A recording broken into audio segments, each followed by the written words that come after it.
अस्सलाम वालेकुम व्यूअर्स। आज की जो वीडियो है वो पिछली वीडियो से रिलेटेड है। शॉर्ट्स में आपसे इंटरनेशनल डे के हवाले से बात की गई थी जो सेप्सिस के ऊपर था। मैं हूँ आपकी doctor Huma Chishti, vice president COH Pakistan. आज बात करूँगी सेप्सिस के हवाले से, जिसे जनरल वर्डिंग में ब्लड पॉइजनिंग या ब्लड इन्फेक्शन कहा जाता है। नए सुनने वाले तमाम व्यूअर्स को वेलकम कहती हूँ अपने चैनल होमियो डॉक्टर हुमा पे, और जो पहले से मौजूद हैं और जो हमें सुनते हैं लेकिन चैनल को अभी तक सब्सक्राइब नहीं किया, काइंडली उसको सब्सक्राइब कर दीजिए। जी, तो बात करते हैं सेप्सिस के हवाले से। सेप्सिस जो है वो एक इन्फेक्शन है, सीरियस किस्म की इन्फेक्शन है जो ब्लड स्ट्रीम में हो जाती है, यानी ब्लड के अंदर हो जाती है, और इसके लिए जो नॉन मेडिकल टर्म यूज़ की जाती है वो ब्लड पॉइजनिंग है। लाइफ थ्रेटनिंग किस्म की डिजीज़ है और वेरी सीवियर रिस्पॉन्स है टू एनी इन्फेक्शन। किसी भी किस्म की जो इन्फेक्शन है उसमें जो सीवियर किस्म का रिस्पॉन्स आता है दैट इज़ एक्चुअली सेप्सिस, और इसको सेप्टिसीमिया भी कहा जाता है। जब किसी को सेप्सिस होता है तो उसका इम्यून सिस्टम जो होता है उन जर्म्स से डिफेंड करता है उसको, और ये बहुत से केमिकल्स को बॉडी में रिलीज़ करता है उस दौरान। इन सीवियर केसेस ऐसा होता है कि ये ब्लड प्रेशर में डेंजरस ड्रॉप्स कॉज करता है और इसको सेप्टिक शॉक कहा जाता है। इस कंडीशन को जब ये सीवियर केसेस में आ जाता है और इससे तेज़ी से ऑर्गन्स जो हैं वो फेलियर की तरफ जाते हैं, या यूँ कह लीजिए कि इंसानी अज़ा डैमेज होने लगते हैं, लाइक लंग्स हैं, किडनीज़ हैं और लिवर्स हैं, ये इनको डैमेज कर देता है और ये इंतहाई ख़तरनाक यानी डेडली कंडीशन होती है। यहाँ हम बात करते हैं इसके कॉजेज़ के हवाले से, तो मोस्टली बैक्टीरियल इन्फेक्शंस इसकी वजह बनती हैं। ये कहीं भी स्टार्ट हो सकता है, कोई बैक्टीरिया, फंगस, पैरासाइट, फंजाई या वायरस बॉडी में एंटर हो जाता है। इसकी एग्जांपल मैं आपको इस तरह से दूंगी कि जैसा कि एक बोन में इन्फेक्शन होता है तो हम इसको ऑस्टियोमाइलाइटिस कहते हैं और ये सेप्सिस का सबब बन जाता है। इसी तरह सेप्सिस की कंडीशन पैदा हो जाती है जब क्या होता है कि कोई पर्सन हॉस्पिटल में दाखिल होता है, पेशेंट को IV लाइन्स लगती हैं, सर्जिकल वुंड्स होते हैं, या उसको यूरिनरी कैथीटर पास किया जाता है, या फिर बेड सोर्स हो जाते हैं, तो ऐसा हो सकता है। इसमें आप फीवर या इच देखेंगे। इसके अलावा आपको बताती चलूँ कि सेप्सिस की 3 स्टेजेस होती हैं। नंबर 1 जो स्टेज होती है उसमें फ़ीवर होता है और साथ में इचिंग फील होती है, ये फर्स्ट स्टेज है। सेकंड स्टेज में क्या होता है, डिफ़िकल्टी आने लगती है ब्रीदिंग में, यानी सांस लेने में मुश्किलात आने लगती हैं, और ऑर्गन जो डिफेक्ट हुआ होता है उसमें मेल फंक्शनिंग आने लगती है, यानी उसका फंक्शन डिस्टर्ब होने लगता है। इसी तरह जब थर्ड स्टेज होती है तो बहुत ज़्यादा सीवियर किस्म की स्टेज होती है ये, और पेशेंट सेप्टिक शॉक में चला जाता है और उसका BP जो है वो लो हो जाता है। इसके अलावा जिनका इम्यून सिस्टम वीक हो, इनमें इसके होने के चांसेस बहुत ज़्यादा होते हैं।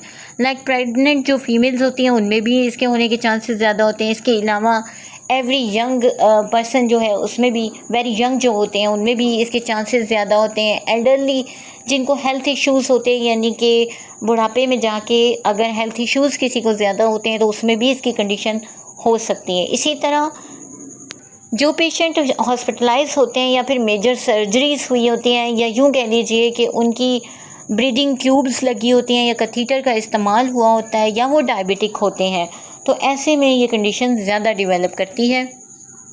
इसके अलावा जिन पेशेंट्स को सीरियस किस्म की मेडिकल कंडीशंस हों, लाइक अपेंडिसाइटिस और निमोनिया है, मेनिंजाइटिस है, इसी तरह सिरोसिस है, UTI है, ये टर्मिनोलॉजीज़ अगर आपके लिए नई हैं या आप इनको समझना चाहें तो यूट्यूब पे मेरे चैनल होमियो डॉक्टर हुमा पे आपको इन पर वीडियोस मिल जाएंगी। बात करते हैं हम सेप्सिस की सिम्टम्स के हवाले से।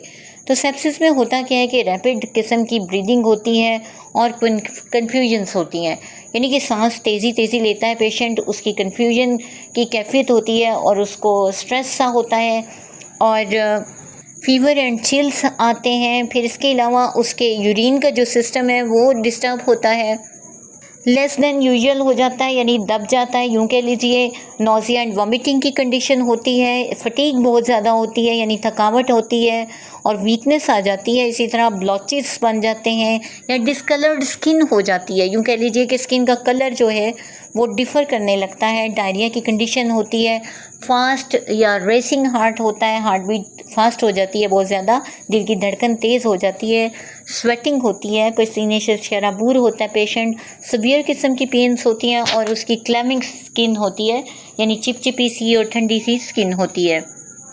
जी, तो बात कर लेते हैं इसके डायग्नोसिस के हवाले से। तो डायग्नोसिस में डेफिनेटली फ़िज़िकल एग्ज़ाम तो बहुत ही इंपॉर्टेंट होता है, उसके साथ ही साथ कुछ टेस्ट होते हैं जैसा कि एक्सरे, सीटी, डब्ल्यूबीसी काउंट का जो टेस्ट होता है, लो बीपी, इसके अलावा लैक ऑफ ऑक्सीजन है अगर पेशेंट को, ये काउंटेबल है, इसको आप नोट करते हैं।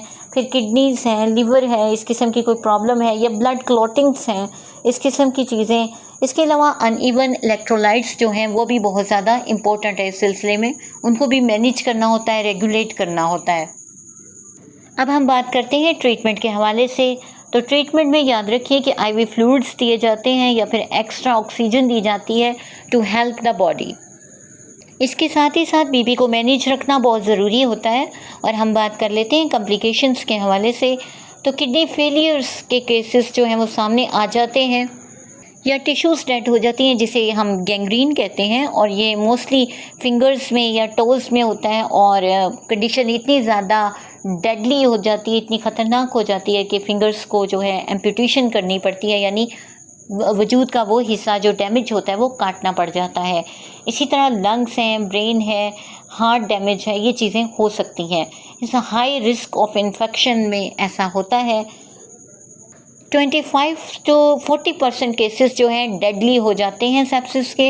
हम बात करते हैं इसके लिए प्रिवेंशन की कि क्या चीज़ है जो बचाव का बायस बनती है। तो उसमें यह है कि wash your hands 20 seconds at least, इतना आप इनको वॉश करें।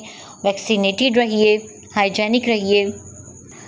होम्योपैथिक मेडिसिन के हवाले से बात की जाए तो कैलकेरिया सल्फ और हीपर सल्फ बहुत बेहतरीन मेडिसिन है इन्फेक्शंस को दूर करने के सिलसिले में। इसी तरह एक्नेशिया का इस्तेमाल और कैलेंडुला का जो इस्तेमाल है वो बहुत बेहतरीन रहता है।